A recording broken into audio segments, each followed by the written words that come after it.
Spalding was the basketball. And then Chief Jones, Greg Jones. And then Chief Jones as well. I'll let the mayor talk first, and then Chief Jones will speak after that. It's going to be the mayor first, and we're getting ready to go. And you can ask questions after they have their statements. All right, we're about to get started here. The mayor's going to go first. Check. The mayor of New Albany. And then... We get Chief real quick. Yeah, so we're getting ready to go now. He's about to come up and about... Here we go.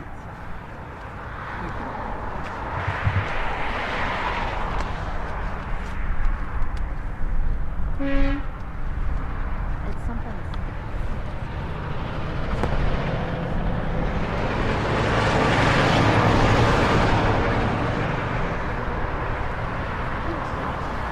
Sloan Spalding. The mayor's out right now.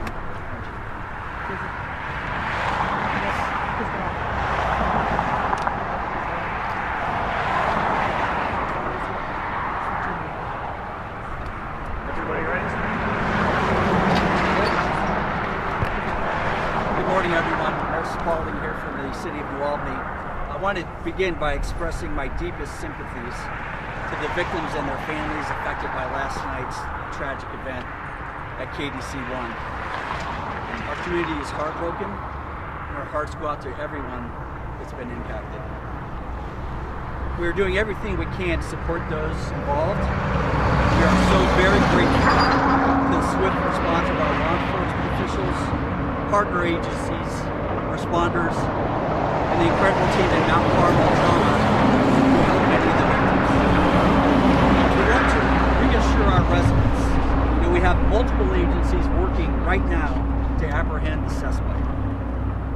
The safety and well-being of our community are our top priority, and we will continue to work closely with all agencies involved to ensure this situation is resolved as safely and quickly as possible. Now, let me just say a thing or two about society today. You know, each and every day, each and every one of us leave our house, the safety and comfort of our home, and lend ourselves to the kindness of strangers. We live in a world that is dangerous, but we all hope that we can be treated with kindness and grace. We enter each day vulnerable and hoping for the best in others. And tragically, we don't always encounter others willing to meet our needs and expectations. We may never know the reason that drove this individual to undertake these horrible acts, but regrettably, this pattern is too common in our country. We must do better. We must do more to support each other, to lend a hand to a friend or colleague or a coworker who's clearly in need.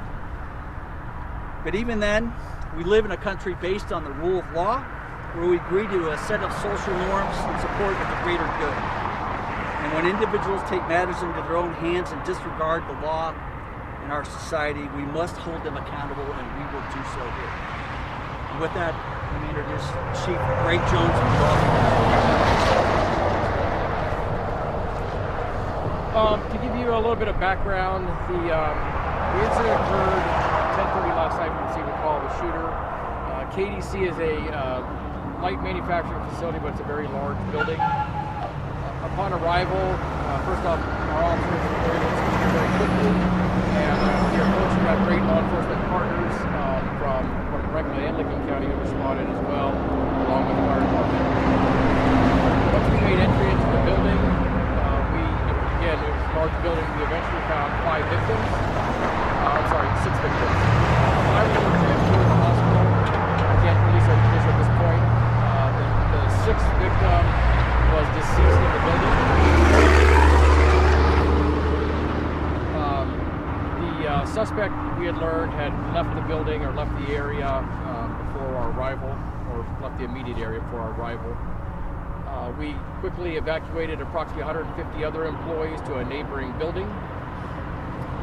And then, again, with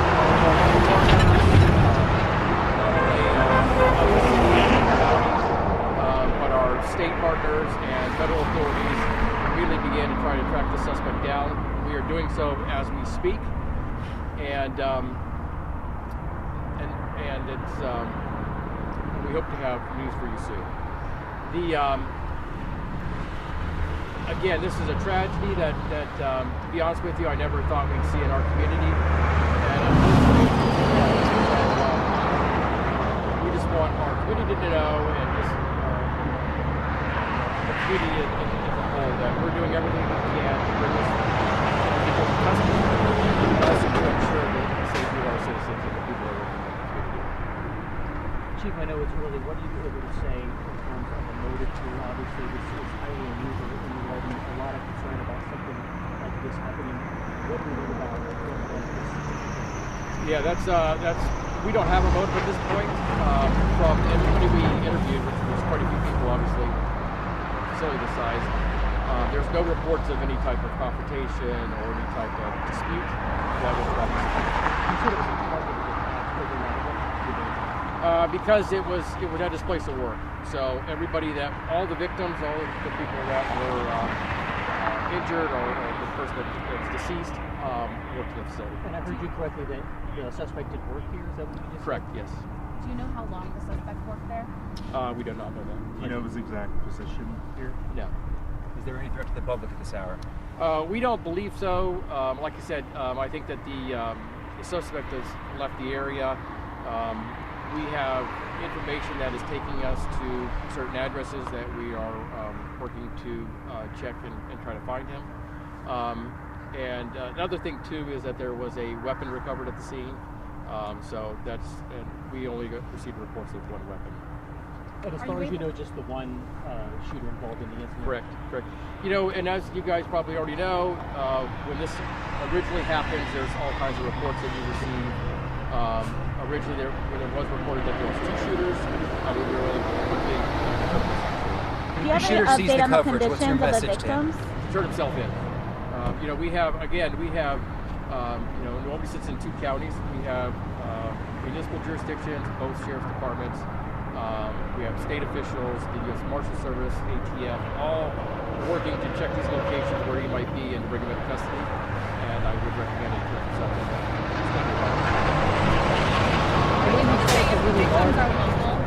No, I'm not able to say that. I'm not sure their address. We interviewed and we also ID all the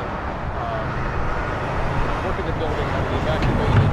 I can tell you that the person that is deceased is not local to the wall. This is a large facility. I know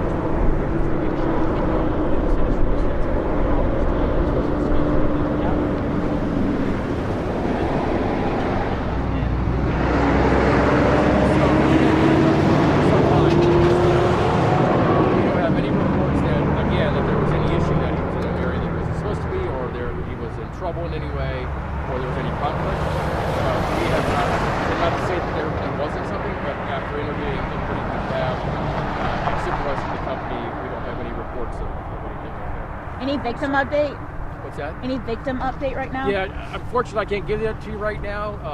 We can follow up and provide that soon. Can you provide any details on As far as the victims go, no, I don't have that.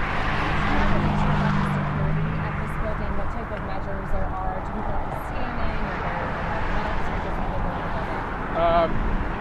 I don't know the details that I can provide you. I know that we had to use key fobs and different ways to access the different parts of the building, so I know there was levels maintenance.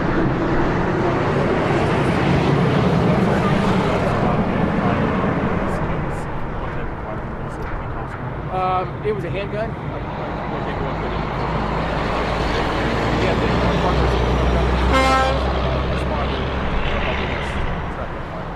Can you provide any updates on the suspects? As far as the suspects, yeah. So we had addresses that we thought the suspect might be at.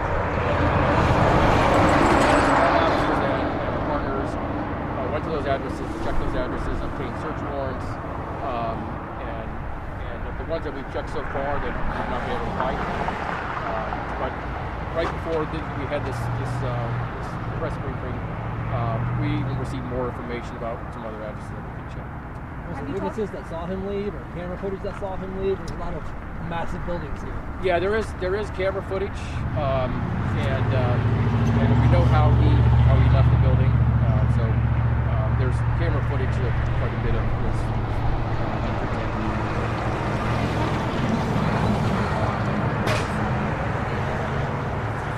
They had a manager, actually supervisor and a manager here, and I can't at this point I can't release details of what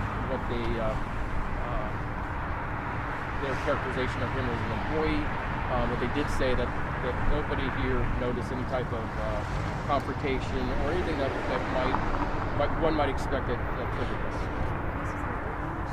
What's that? No, this was, he had been there for several hours, but he had been there for several hours before the situation. How are you doing, Chief? Good. It's been a long night, but I'll tell you, it's not me. It's particularly having to break the news to a family member of the family that lost somebody last night, and to the staff who I'm sure is traumatized, and to all the police and fire staff that have been out here all night working on this. So, but they're doing a great job, and they're truly professionals. The staff was Yeah, so the facility's closed. It's a crime scene. Right now it's a large facility, so it's going to take, I don't know, it could be 12 hours before this scene is actually processed. We have BCI, they brought out a tremendous amount of staff.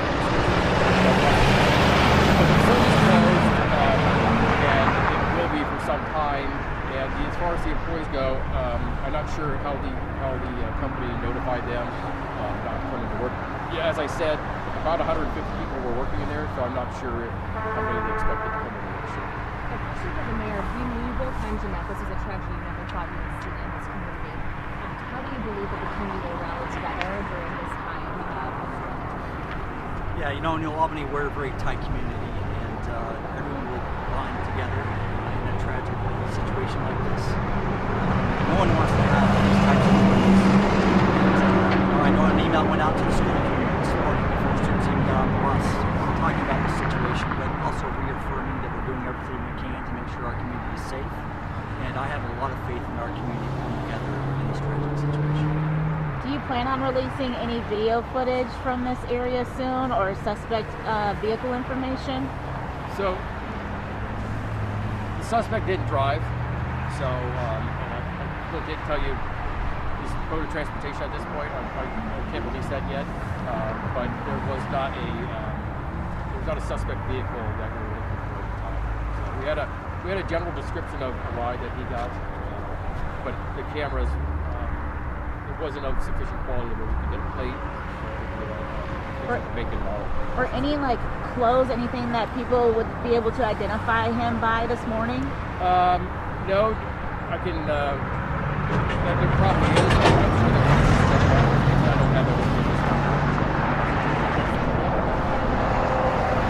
I don't know that anybody knowing. I don't think at this point. Again, this is a fluid situation. We're only hours into this, so it's hard to say. A lot of this information, as you know, could change. But we don't have any reason to believe that anybody was an accomplice by helping them get here or escape. So you're saying he may have done this, ended his shift like nothing happened, got the phone back, Pretty much, yeah. I'm not sure how close to the end of the shift he was at, because I'm not sure what shift was. But he had been here for several hours before the shift. I don't know if I can characterize it. I know there's a tremendous amount of video, so I don't know if I can characterize exactly how it ran. Can you talk about the communication and coordination with other law enforcement? I'm sorry? Can you talk about the communication and coordination with other law enforcement to kind of get the word out and try to get on top of this once it happened? Yeah, so before we were able to obtain a warrant of arrest, we issued a cop alert. That's through leads, which every law enforcement agency in the state of Ohio has access to. Basically indicating that we were looking for this individual, information about him, and if we see him, obviously bring him into custody. But we're not taking not a passive way of handling this. We had several SWAT teams on the scene. We've had, again, agencies from all levels of government, and they quickly deployed to address the crime local.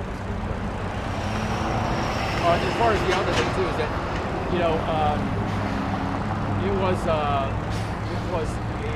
amazing on the number of agencies that responded, their level of professionalism.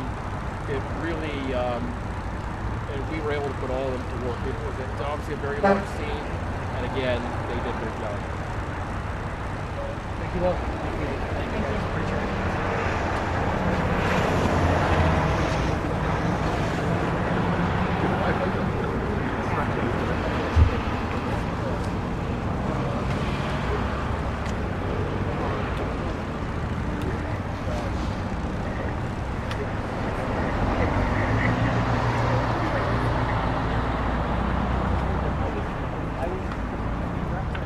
Yeah, I actually.